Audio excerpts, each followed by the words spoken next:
How to get 99 percentile in JEE 2025। बहुत सारे JEE aspirants की ये प्रॉब्लम होती है कि हमसे चैप्टर्स तो हो गए, थ्योरी तो हो गई, लेकिन उसके क्वेश्चन सॉल्व नहीं होते। और अगर आप क्वेश्चन ही सॉल्व नहीं कर सकते एग्जाम के अंदर में, तो भले आपने चाहे जितनी ही प्रिपरेशन कर रखी हो, जितनी ही वीडियो लेक्चर देख रखे हो, वो सारी कुछ मैटर नहीं करेगी।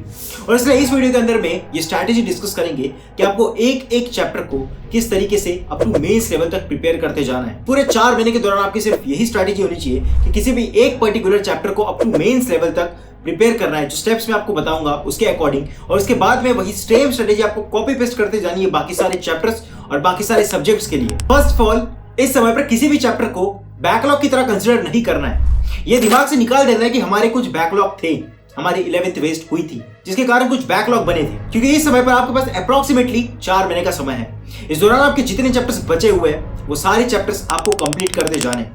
वेल, अगर एक नॉर्मल जेई एस्पिरेंट इसको देख रहा है जिसके इतने ज्यादा बैकलॉग नहीं बने, तो उसको अपना सिलेबस कंप्लीट करना चाहिए नवंबर तक, और उसके बाद में जो टाइम बचेगा उसके अंदर में उसको प्रैक्टिस करनी चाहिए, टेस्ट सीरीज देनी चाहिए। ये सबसे बेस्ट स्ट्रैटेजी होगी। लेकिन अगर किसी के बहुत ज्यादा चैप्टर्स पेंडिंग पड़े, उसके लिए ये स्ट्रैटेजी काम नहीं करेगी। उसे डेफिनेटली फोकस करना पड़ेगा हर एक चैप्टर को अप टू मेंस लेवल तक पहुंचाने के लिए, बट साइमल्टेनियसली उसे टेस्ट सीरीज की प्रैक्टिस करते रहना बहुत ज्यादा इंपॉर्टेंट है। ऐसा बिल्कुल नहीं होना चाहिए कि उसकी फर्स्ट टेस्ट सीरीज सीधा जेई मेन के फर्स्ट अटेम्प्ट की फाइनल एग्जाम रहेगी। नाउ लेट्स स्टार्ट कि किसी भी एक पर्टिकुलर चैप्टर को हम किस तरीके से अप टू मेंस लेवल तक प्रिपेयर करें। सो स्टेप नंबर 1, थ्योरी, जो आप वन शॉट के थ्रू क्लियर करोगे। अगर आपको याद हो, जैसे कि मैं कहता था कि आप बैकलॉग के ऊपर में फोकस मत करो, बैकलॉग लास्ट मिनट पर बड़े इजीली क्लियर हो जाएंगे। इसलिए करंट चैप्टर पे फोकस करो जिससे आपके और ज्यादा बैकलॉग ना बने। और इसीलिए इस समय पर बैकलॉग क्लियर करना इतना ज्यादा डिफिकल्ट नहीं है, क्योंकि जो चैप्टर को एक चैप्टर को आपको प्रिपेयर करने में 10 से 15 दिन लगते थे, वही चैप्टर आपका आज 2 से 3 दिन के अंदर में कंप्लीट हो जाएगा। सो स्टेप नंबर 1, आपको मॉडरेट लेवल पर थ्योरी कंप्लीट करनी है, जिसके लिए आप वन शॉट का यूज करोगे। स्टेप नंबर 2, आपको लेवल 1 के क्वेश्चन सॉल्व करने हैं। कहां से सॉल्व करने हैं ये सामने डिस्कस करते हैं। Step number 3, revision. And step number 4, वो एक प्रॉपर साइकिल होगी कि आपने एक चैप्टर की थ्योरी पढ़ी, उसके क्वेश्चन सॉल्व किए, रिवीजन की, उसके बाद में हर दूसरे वीक जब आप चैप्टर वाइज टेस्ट देते जाओगे तब उस चैप्टर के नए क्वेश्चन सॉल्व करने, जो प्रीवियस क्वेश्चन सॉल्व कर रखे उस क्वेश्चन को रिवाइज करना है। और इस तरीके से ये पूरी साइकिल चलाते चलाते एक चैप्टर की लेवल हमें वीक बाय वीक बढ़ाते जानी है। और ये लेवल हमें उस दौरान पढ़ानी है जिस दौरान हम एक्टिवली इस चैप्टर को पढ़ भी नहीं रहे। वे सारे पॉइंट्स और स्ट्रैटेजी को सामने डिटेल में एक्सप्लेन करते हैं, बट इन शॉर्ट आपको ईच सब्जेक्ट किसी भी एक पर्टिकुलर चैप्टर को 2 से 3 दिन में मेंस लेवल तक पढ़ना है, और उसके बाद इसी तरीके से नए चैप्टर स्टार्ट करते जाने, और जो चैप्टर्स आप पढ़ चुके हो उसके आपको नए क्वेश्चन सॉल्व करते जाने, उसकी रिवीजन करते जानी, और ये पूरी प्रोसेस चलेगी तब आपकी जेई मेन का फर्स्ट टाइम नहीं हो जाता। और इस दौरान आप जितने ज्यादा चैप्टर इस तरीके से कवर कर पाते हो उतनी ज्यादा बेटर आपकी परसेंटाइल आ रही होगी। बल्कि इस दौरान ये याद रखना है कि हमें बहुत ज्यादा डिटेल में नोट्स नहीं बनाने। नोट्स बनाने के पीछे वैसे ही हमने 1 साल 1.5 साल वेस्ट कर दिया है। इस समय पर हमें नोट्स मिनिमम लेवल पर बनाने जरूर है, लेकिन बहुत ज्यादा डिटेल में नहीं बनाने, उसके ऊपर में ज्यादा समय नहीं जाना चाहिए। वेल, मैंने अपने टाइम पे जो ऑलरेडी प्रिंटेड नोट्स होते हैं उसका यूज किया था, ताकि मेरे से कोई भी चीज छूट ना जाए और मुझे अपने नोट्स बनाने के ऊपर में ज्यादा टाइम वेस्ट ना करना पड़े। जैसे कि आप ये रैंचो रिवीजन के फ्लैश कार्ड यूज कर सकते हो। इससे आपको नोट्स बनाने की बिल्कुल जरूरत नहीं है, क्योंकि सारी चीजें इसके अंदर में क्लियर कर दी गई है। उसी तरीके से इसके फ्लैश कार्ड्स भी अवेलेबल है, जिसके अंदर आपको विद फिगर और टेबल के फॉर्म में सारे नोट्स दे रखे। इससे आपकी नोट्स बनाने की प्रोसेस इजी होती है, प्लस इस तरीके के क्रिएटिव आइडिया की वजह से आपको पढ़ने में और ज्यादा मजा आता है। इन 50 फ्लैश कार्ड्स के अंदर में JEE main plus JEE advance की पूरी फिजिकल केमिस्ट्री कवर की जाती है, बस आपको यहाँ पर चैप्टर वाइज वेटेज भी प्रोवाइड किया जाता है। वेल, इन कलरफुल और इंटरेक्टिव कार्ड्स के अंदर में हर एक चैप्टर के सारे इंपॉर्टेंट पॉइंट्स कवर कर रखे। अगर आप इन कार्ड्स को यूज करते हैं तो आपको नोट्स बनाने की जरूरत नहीं है, क्योंकि इसके अंदर में हर एक फॉर्मूला और हर एक इंपॉर्टेंट पॉइंट को कवर कर रखा है। This cards are very easy to handle and can be carried in pocket. Organic और इनऑर्गेनिक केमिस्ट्री के लिए आपको ये बुकलेट प्रोवाइड की जाती है, जिसके अंदर में चैप्टर वाइज सारी इनऑर्गेनिक और इनऑर्गेनिक को कवर कर रखा है। इन नोट्स के अंदर में हर एक ट्रेंड और एक्सेप्शन डिटेल में मेंशन किया गया है, जैसे एटॉमिक रेडियस का trend, ionization, enthalpy, penetration effect, proper figure और विजुअलाइजेशन के साथ में आपको सारी चीजें एक्सप्लेन कर रखी है। इसी तरीके की सेम बुकलेट आपको ऑर्गेनिक केमिस्ट्री के लिए भी मिलती है। ये कलरफुल और इंटरेक्टिव नोट्स आपका बहुत ज्यादा टाइम सेव करेंगे। Without missing a single point, इस नोट्स के अंदर में सारे चैप्टर्स के इंपॉर्टेंट एक्सेप्शन और ट्रेंड्स को मेंशन कर रखा है। So make sure to check it out, Rancho Revision flashcards. The link is in the description. So now let's come back to our topic. Well, step number 1, आप theory कैसे cover करोगे। Theory के ऊपर में आपको सबसे कम टाइम देना है, क्योंकि इस समय पे ये आपको समझने की जरूरत है कि आप लेक्चर देखने से सिलेक्शन तो नहीं होने वाला। इस समय पर आप जितने ज्यादा क्वेश्चन सॉल्व करोगे, जितनी ज्यादा प्रैक्टिस आपको क्वेश्चन सॉल्व करने की होगी, उतनी ज्यादा आपके पास में स्ट्रॉन्ग पॉइंट्स है, उतनी ज्यादा आपकी कैपेबिलिटी है जेईई मेन को क्रैक करने की, 99 परसेंटाइल को क्रैक करने की।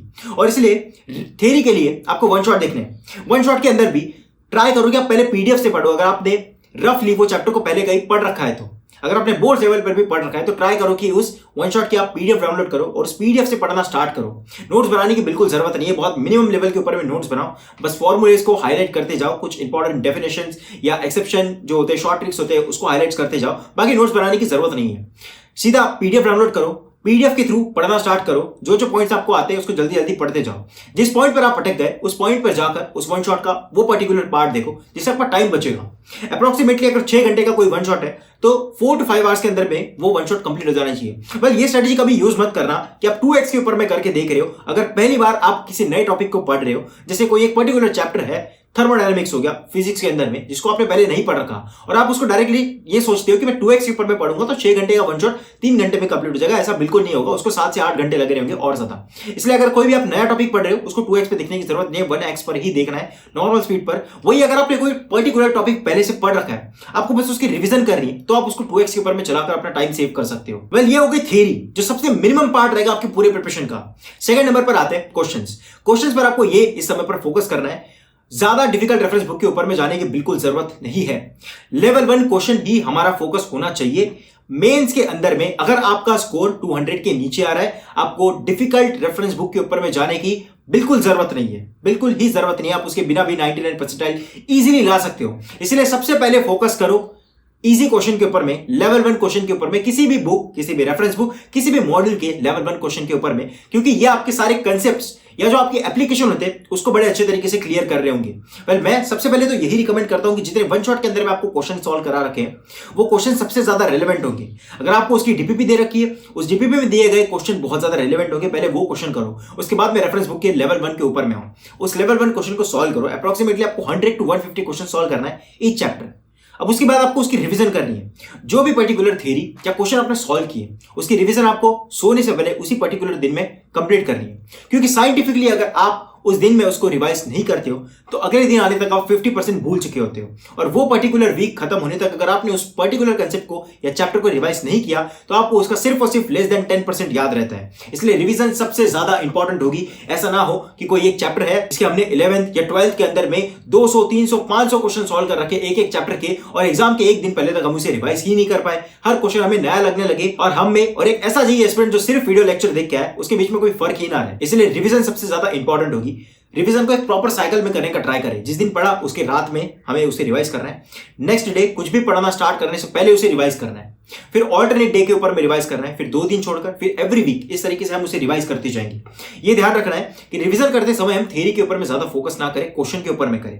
क्वेश्चन हमें रिवाइज करते जाना है, हर एक पर्टिकुलर क्वेश्चन के अंदर क्या पूछ रखा है, क्या लॉजिक है, क्या क्रिटिकल थिंकिंग है, यह सारी चीजें हमें क्वेश्चन देखते ही समझ आ जानी चाहिए ना। फोर्थ और ये सबसे ज्यादा इंपॉर्टेंट स्टेप रहेगा, ये चीज हमेशा ध्यान रखना। अगर आपकी कोई चैप्टर वाइज टेस्ट है, वेल ज्यादातर जेईई एस्पिरेंट्स ने तो अभी भी टेस्ट देना स्टार्ट ही नहीं किया होगा, इसके हम सामने डिस्कस करते हैं। लेकिन अगर आपकी कोई एक पर्टिकुलर चैप्टर वाइज टेस्ट है जिसके पास में आपके पास 1 वीक है, तो आप उस 1 वीक के दौरान उस चैप्टर को जितना ज्यादा पढ़ सकते हो उसके ही बेसिस पर आपके टेस्ट में मार्क्स आ रहे होंगे 99% जेईई एस्पिरेंट्स के। वही जो आपने पहले उसके 200-300 क्वेश्चन सॉल्व कर रखे, वो क्वेश्चन तो मैटर ही नहीं करेंगे अगर आप उसको रिवाइज नहीं कर पाए। इसलिए ये प्रोसेस सबसे ज्यादा इंपॉर्टेंट है। ये जो स्टेप 4 है, जिस साइकिल को मैंने अभी मेंशन किया, ये साइकिल आपको चलाना पूरे प्रिपरेशन के दौरान, इस 4 महीने के दौरान बहुत ज्यादा इंपॉर्टेंट है। देखो, हमें ये समझना है कि जब भी हम वीकली टेस्ट दे या हम चैप्टर वाइज टेस्ट दे, हर वीक, हर दूसरे वीक, इस तरीके से इन 4 महीनों के दौरान हर एक चैप्टर की हम कम से कम ऐसे 4 से 5 टेस्ट दे चुके होंगे, और हर उस पर्टिकुलर टेस्ट में, हर दूसरे टेस्ट के अंदर में हमारे कुछ नए क्वेश्चन सॉल्व हो जाने चाहिए हर एक चैप्टर के। जैसे आपने रोटेशनल मोशन चैप्टर सबसे पहले किया, जो आपका बैकलॉग में था, आपने उसके पहले कंप्लीट किया। अब आपने उसके कुछ 150 क्वेश्चन सॉल्व कर रहे हैं। अब उस 150 क्वेश्चन को आप रिवाइज करते जा रहे हो। नेक्स्ट वीक उसकी चैप्टर वाइज टेस्ट है, उस टेस्ट के अंदर में आपको उसके कुछ नए क्वेश्चन सॉल्व करना है। आपने 25 to 30 नए क्वेश्चन सॉल्व किए। अब उस नए क्वेश्चन सॉल्व करते ही साथ आपको 25 से 30 जो पुराने क्वेश्चन थे उसको भी रिवाइज करना है। इसी तरीके से जैसे जैसे चैप्टर वाइज टेस्ट हर हफ्ते आती जाएगी, उस पर्टिकुलर चैप्टर की आपको उसके नए क्वेश्चन सॉल्व करने हैं, प्लस उसकी रिवीजन भी करनी है। ऐसे करते करते होगा ये कि उसकी जो क्वेश्चन बैंक है, उस पर्टिकुलर कंसेप्ट की जो आपकी अंडरस्टैंडिंग है, वो बढ़ती जाएगी।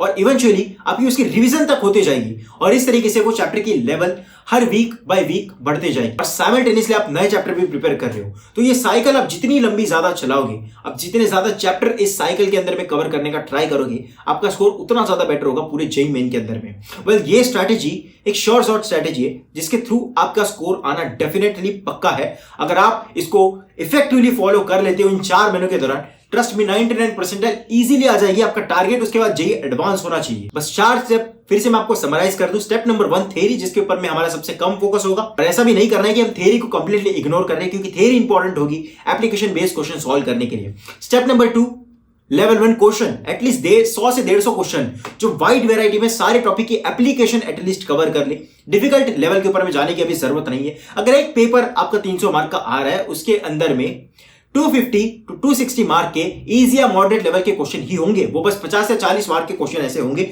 जो डिफिकल्ट लेवल के ऊपर में। इसलिए आपको टारगेट सबसे पहले easy level plus moderate level करना है। स्टेप नंबर 3 रिवीजन, जो सबसे इंपॉर्टेंट है। रिवीजन साइंटिफिक वे में करना बहुत ज्यादा इंपॉर्टेंट है। जिस दिन आपने वो पर्टिकुलर कंसेप्ट पढ़ा उस दिन रिवाइज करना है। नेक्स्ट डे कोई भी चीज चालू करने से पहले प्रीवियस डे का रिवाइज करना है। उसके बाद 2 दिन बाद रिवाइज होगा, उसके बाद 4 दिन बाद, और फिर हर हफ्ते रिवाइज होते जाएगा, हर वीकेंड पर। जैसे जैसे आप सारे चैप्टर्स रिवाइज करते जाओगे। ये समझना जरूरी है कि आप जब पहली बार किसी चैप्टर को रिवाइज कर रहे हो तो हो सकता है आपको आधा घंटा 1 घंटा लगे। जब आप दूसरी बार करोगे तो वो टाइम कम होगा और ये टाइम एक्सपोनेंशियली कम होगा। एक टाइम ऐसे आएगा जब आप एग्जाम के 1 दिन पहले बुक खोलकर बैठोगे, नोट्स खोलकर बैठोगे और आपको सिर्फ पन्ने पलटने पड़ेंगे।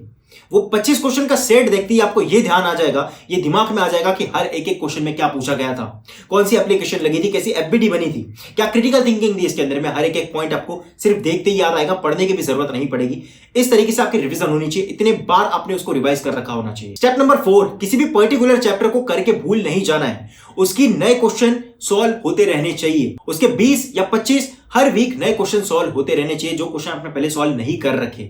जब भी उसकी चैप्टर वाइज टेस्ट होगी तब उसके नए क्वेश्चन सॉल्व होंगे, प्लस उसकी प्रीवियस रिवीजन होगी जितने क्वेश्चन आपने पहले सॉल्व कर रखे थे। वेल, ये 4 स्टेप प्रोसेस आपकी पूरी प्रिपरेशन चेंज करने के लिए काफी है। Now it's up to you कि आप इसको कितना ज्यादा इफेक्टिवली अप्लाई कर पाते हो। आप जितने ज्यादा चैप्टर पर इस स्ट्रेटजी को अप्लाई कर सकते हो, आपका टेस्ट में स्कोर उतना ज्यादा इंप्रूव होते जाएगा। आफ्टर पर्टिकुलर पॉइंट जैसे आप 200 के अबाव पहुंच जाओ, उसके बाद जो भी पर्टिकुलर चैप्टर आपने सॉल्व कर रखे, आपकी उसकी लेवल 2 या डिफिकल्ट रेफरेंस बुक के ऊपर में जाना स्टार्ट करना है, क्योंकि उसके बाद आपका टारगेट जेईई एडवांस होना चाहिए। इस स्ट्रेटजी को फॉलो करके मैं आपको ये गारंटी दे सकता हूं कि आपके 99% आ ही जाएंगे, प्रोवाइडेड कि आपने प्रिपरेशन अब 0 से स्टार्ट नहीं कर रहे, आप अभी पढ़ना स्टार्ट नहीं कर रहे, आपने बहुत कुछ पढ़ रखा है, बस आपसे क्वेश्चन सॉल्व नहीं होते। एटलीस्ट बोर्ड लेवल पे तो पढ़ रखा है आपने, और इसीलिए इस स्ट्रैटेजी को फॉलो करके इजीली आपके 99% आ जाएंगे। टारगेट यही होना चाहिए।